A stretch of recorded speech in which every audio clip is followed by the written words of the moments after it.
La Organización Mundial de la Salud llamó este martes la atención sobre el aumento de muertes por COVID. Se han confirmado más de 700.000 casos. Una cifra este martes la India superó los 25 millones de casos de coronavirus desde el inicio de la pandemia. 7.000 contagios. Un tercio de la población ha recibido las 2 dosis de la vacuna contra la COVID-19. Lo más doloroso fue ver entrar la mamá, un hijo y una hija, uno tras otro. Y así como entraron, así fueron saliendo por la morgue.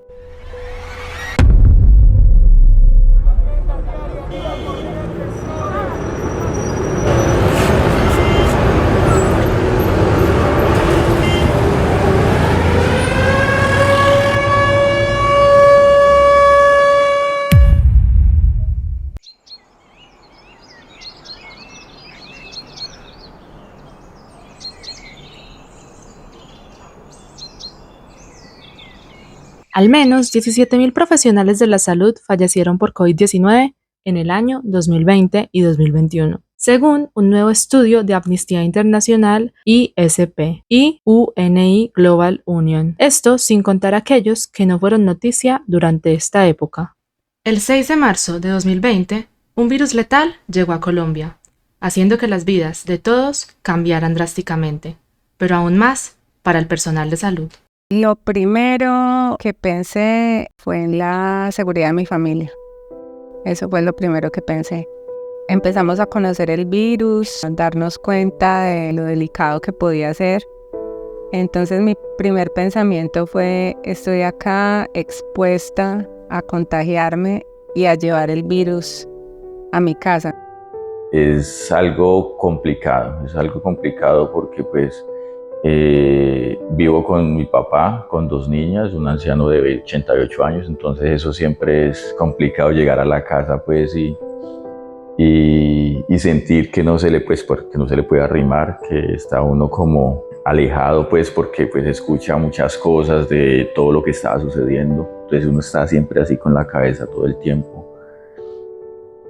Es difícil, la verdad que sí, fue un poco difícil. Bueno, todo comenzó con una fiebre, dolor de garganta, un dolor leve que pues pensaría uno que podía ser algo normal, pero los síntomas continuaron hasta que pues tomé la decisión de ir a la clínica y allá me hicieron la prueba y bueno, efectivamente salió positivo y a partir de ahí todo fue un caos porque estar en la clínica aislado por una enfermedad pues desconocida para el mundo era algo pues que me generaba mucho miedo y ver cómo los hospitales estaban rebosados de gente. Cartago Valle no fue la excepción, ya que, aunque el virus tardó en llegar, arrasó con todo a su paso, llevándose muchas vidas, dividiendo familias y provocando crisis en el gremio de la salud. Me echaron por estar liderando el movimiento de reforma a la salud. Demandé y gané. Y los voy a demandar hasta que los friegue. Hasta que me digan, esta es mejor acabarla. Teníamos tanto desconocimiento de qué estaba pasando. Uno entra en la misma incertidumbre de todo el mundo. El futuro, ¿qué va a pasar? Posiblemente aquí voy a morir, ¿qué va a pasar? Como paciente, desde mi experiencia personal y todo lo que viví durante esa situación, y digamos que el maltrato que yo recibí por parte de todo el personal de salud fue algo duro, fue algo como que a mí en ese momento, y sé que a muchas personas también, pudo generarles un rencor, un enojo hacia el personal. Desde mi parte no sentí como esa atención que el paciente necesita, ¿no? Sentí fue como, más bien como alejados, como no preocupados por el paciente. Hasta el 19 de marzo de 2021 se habían presentado 50.405 casos de contagio en el personal de salud, según un reporte del INS. Pero aparte de los contagios y las muertes, esto dejó varias secuelas, entre ellas el deterioro en la salud mental y física del personal sanitario. Las denuncias prácticamente venían directamente de los mismos médicos, no solamente por el trato, porque no tenían los insumos para ellos salvaguardar su vida y poder protegerla de la persona o paciente que llegara. Mire, muchas veces personitas en la UCI y no habían anticoagulantes. Entonces llamaban 1 de la mañana, vea doctora Emma, es que no hay un anticoagulante. Incluso murió la mamá de una médica porque no había un anticoagulante. Y así muchas cosas. Entonces ellos veían en la veeduría como ese oído que escucha y que trata de solucionar. La veeduría muchas veces soluciona muchísimas cosas, pero tampoco hace milagros. Yo no tengo el poder de solucionar todo. Veo un médico muy mal y veo que se está quitando su bata para salir y le digo, ¿qué pasó? Me dice, es que tengo COVID. Y le digo, ¿por qué no lo dejan aquí? Digo, no, que porque yo no tengo EPS. La pandemia fue una experiencia dolorosa, pues por las muertes, por las enfermedades, por todas las pérdidas, por el estrés, pero también fue algo muy gratificante porque por eso pude acceder a un puesto diferente que me ofertaron. Entonces fueron muchas cosas las que se dieron, los cambios que se dieron con la pandemia también para mí y para muchas personas. Lo que pasa es que no puedo decir ni asegurar que fueron más o menos empáticas, o sea, después de la pandemia y han hecho estudios basados en la evidencia en estos 2 últimos años y cuando empezó la pandemia de que se aumentó el estrés, se aumentó la depresión, se aumentaron las enfermedades depresivas por el encierro, ¿sí? Por el aislamiento, por la sensación de impotencia, por la cantidad de muertes, porque hubo muchas muertes y en cada uno de los hogares que falleció alguien, pues había un duelo y un proceso de duelo, entonces las personas estaban estresadas, sí, las personas que expresaban depresión o más intolerancia o tristeza o melancolía, pues lo expresaban más frecuentemente, entonces sí hubo este cambio, están trabajando eso, todos los programas de salud mental están trabajando eso. Particularmente en ese sentido he tenido anécdotas que pueden sonar como chistosas, pero al mismo tiempo uno dice, bueno, ¿qué piensa la gente al respecto? Como salir del consultorio para ir al baño después de varias horas de consulta y que me persigan pacientes y me digan ¿para dónde va? Entonces le respondo, no, voy para el baño. Ah, entonces no se demore, porque me tiene que atender. Inmediatamente me hice la prueba, que me quedé en el hospital y pues por el momento, los primeros 15 días, pues todo fue muy bueno, pero hasta ahí, porque llegó un momento en que ya todo se acabó, no había cómo atender más personas y los que ya estábamos ahí, que aparentemente estábamos más graves, simplemente nos estaban despachando para la casa. El año 2020 fue particularmente difícil para el personal sanitario, pues tuvieron que enfrentarse al maltrato e incertidumbre por el simple hecho de pertenecer al gremio de la salud. Niña, usted ya se va a ir, se demora mucho, necesito que se vaya ya al supermercado porque la gente se está quejando. Enfermeras que fueron agredidas en el metro de Bogotá, golpeadas por la gente durante la pandemia, y ahora he visto médicos que llevan muchos años ejerciendo su profesión, llorando, desconsolados, desesperanzados. Vimos un médico que se lanzó de un 6º piso en un estado de desesperanza. Cuando tenía que salir a comprar a un supermercado, ir a alguna entidad por algo en especial, las personas sí se alejaban, me discriminaban, me decían, ¿usted por qué está por acá? Si usted es personal de salud y usted nos va a contagiar. Entonces sí hubo momentos realmente fuertes. No quiero decir que todo el mundo se portó mal, ¿no? Hay gente muy, muy especial, muy consciente que valora la labor del personal médico.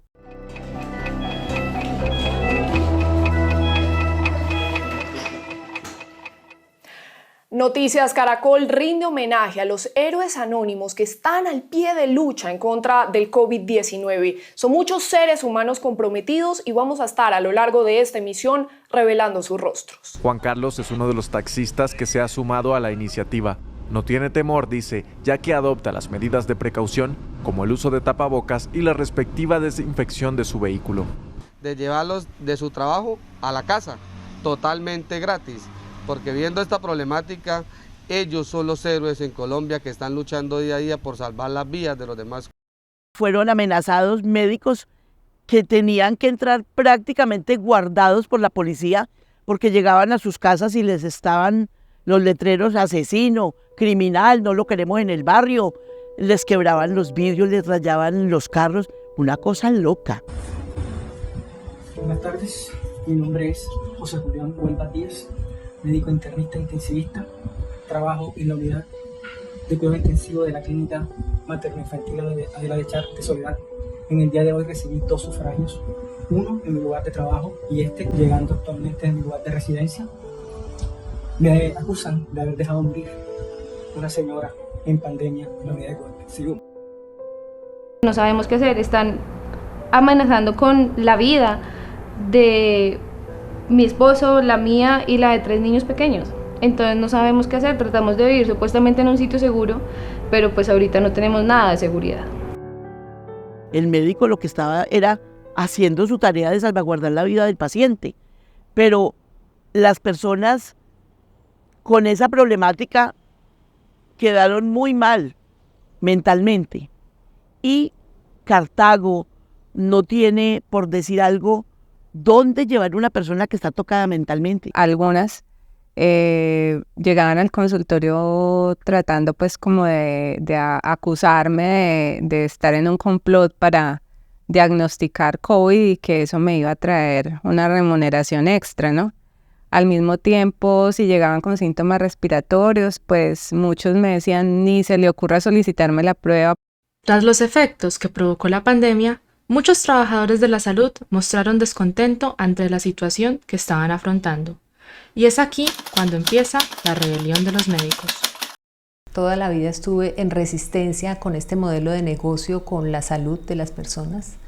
Y finalmente, a raíz de que fui despedida de mi trabajo porque protesté que nos estaban cortando el tiempo de consulta, nos estaban limitando la autonomía ya a un punto extremo, decidí, este es el momento, y fue como una manera de protestar ya ante tanta injusticia durante tantos años, y me llevé la sorpresa que tuvo una gran acogida en todos los médicos a nivel nacional. Empecé como a dar la noticia, a generar la idea entre los colegas y fue muy exitoso. Teníamos la esperanza de que las cosas cambiaran dentro de este sistema porque las condiciones no han sido buenas nunca en el sistema modelo Ley 100 del 93 y hoy vemos que todo siguió igual, pero además hay un gran trauma en la salud mental de los trabajadores. Hay profundos cuadros de depresión, trastornos de ansiedad, tenemos muchos colegas con intentos suicidas, adicciones, y eso no solo para los trabajadores de la salud, también para la sociedad, y no hay en este sistema un afrontamiento adecuado de este estado de salud mental del país. Esto necesita ser tomado muy en serio y todavía no vemos, eso no va a pasar mientras tengamos este modelo mercantilista y esta visión de negocio de la salud. Para nosotros la pandemia marcó un antes y un después. En lo que se refiere a la atención de pacientes, a el trato que se le dio al personal de salud y como lo que marcó en general pues para el mundo, ¿no? Una etapa difícil, con muchas muertes, con mucha tensión, con diferentes problemáticas, no solo para todas las personas que estaban encerradas, sino para nosotros que teníamos que atender personas muy enfermas, verlas morir y también al mismo tiempo estar expuestos y pensar que en algún momento íbamos a llegar a contagiar a nuestras familias. Me llaman en la empresa a decirme que debo atender un paciente cada 10 minutos como una contingencia porque no hay oportunidad como lo exige la ley a 48 horas. El tiempo ha pasado y pronto se cumplirán 4 años de la pandemia, un suceso que dejó muchas tragedias, así como también lecciones aprendidas para muchos.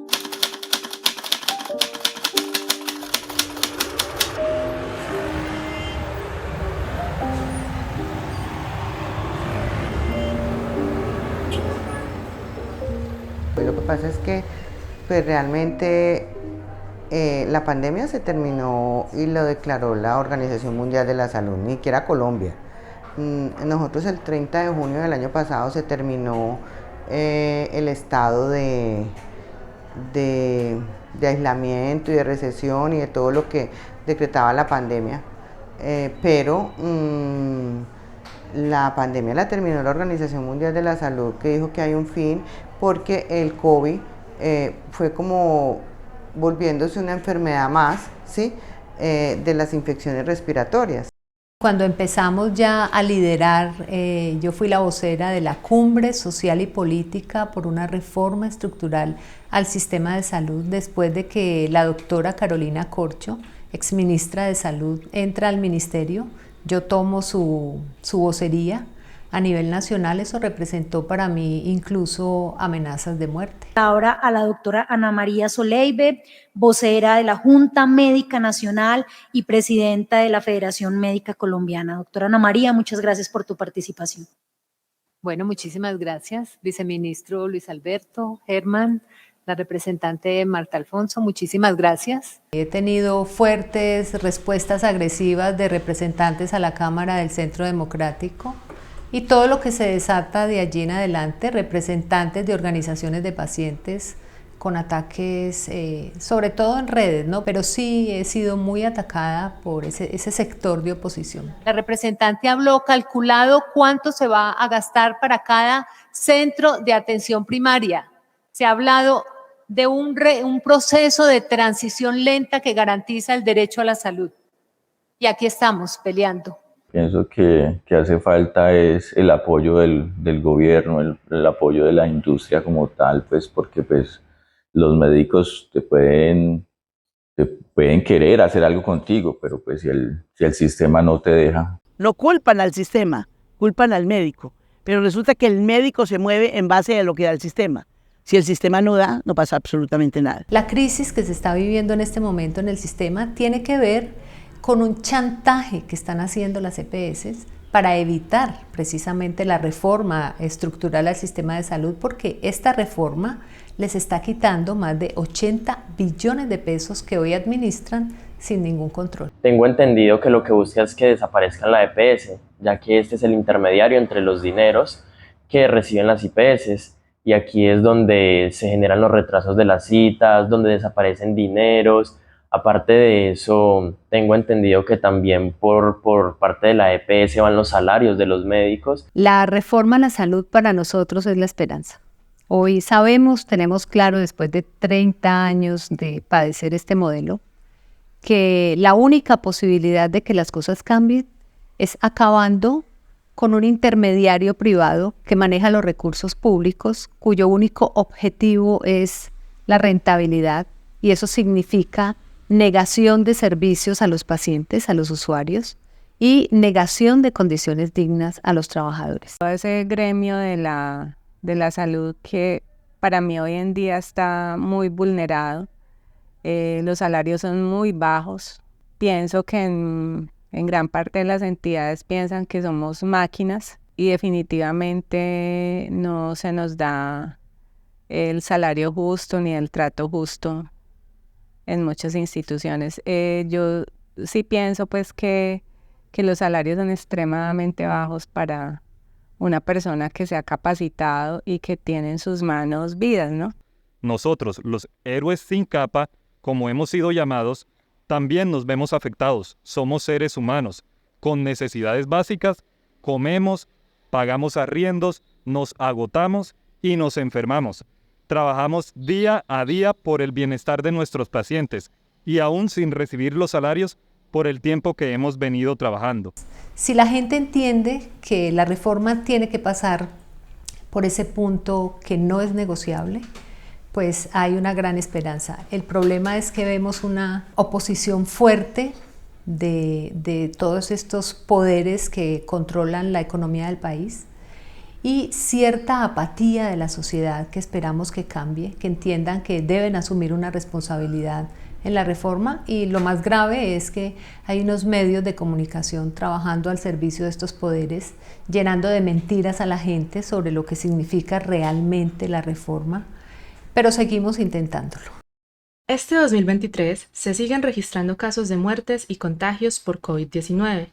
Sin embargo, las personas y los medios de comunicación ya no les brindan la suficiente importancia. Pienso que hubo un periodo de marcado estrés, de encierro, de muchas precauciones, y pienso que la gente ya estaba cansada. Entonces, cuando ya las cifras empezaron a bajar de porcentaje pues, de pacientes contagiados, entonces ya empezó la gente como a relajarse. En este momento, el tapabocas ya no se utiliza sino en las instituciones de salud, pero de resto pienso que la gente, como una especie de reacción de rebote, diría yo. O sea, estamos tan cansados de tener tantas restricciones que ya esto bajó, entonces ya nos sentimos como libres y ya no queremos pues tener como más precauciones y más encierro. Espero poder sentarme en mi consulta, demorarme en una institución, poder atender a mi paciente integralmente, poder hacer una atención preventiva, un modelo de promoción de la salud, que me paguen lo que debo ganar, que tenga un contrato laboral que me permita pensionarme, no solo a mí, sino a todos los que trabajan en la institución en todo el país, que haya un sistema de salud que sea efectivo para las regiones apartadas, que rompa con estas inequidades que ha dejado donde hay 640 municipios que no tienen un puesto de salud. Cuidemos la salud, cuidémosla, porque estamos en un país corrupto, demasiado corrupto en tema de salud. Si usted no tiene la educación de la promoción, de la prevención en tema de salud, no está en nada, porque día tras día vamos a seguir diciendo la agenda está para 6 meses, la agenda está para 1 año. A largo plazo esperamos que en Colombia la salud signifique algo positivo, no un sistema que te ofrece curación, sino un sistema que vela para que tu vida sea digna y goces de un buen estado en el sentido positivo de la salud. La pandemia nos deja el frío mensaje de que lo pequeño y casi imperceptible puede ser determinante para la sociedad. Actualmente, el personal de salud sigue luchando para tener condiciones más dignas de trabajo, esperando en el futuro que su trabajo sea valorado y asimismo tener una mejor calidad de vida.